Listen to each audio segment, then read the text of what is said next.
pre tých 5 ľudí, čo sleduje moje vtipné videá, tak teraz prichádzam v inom duchu. Je koniec. Je koniec tohto roka. Sme bližšie k smrti, ale prežili sme ďalší rok. Ak si urobil chyby, tak dúfam, že si sa z nich poučil a si múdrejší do budúcna.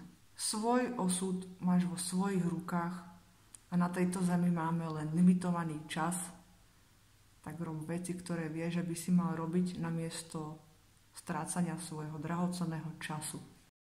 Každý deň sa ráta.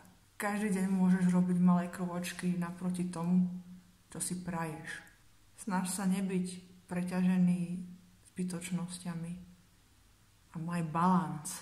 Nielen nový rok, ale každý deň je novým začiatkom, ktorý nám dáva príležitosť byť vďačný za to, čo máme, a dá nám možnosť vytvoriť niečo nové. Prajem ti veľa šťastia a zdravia.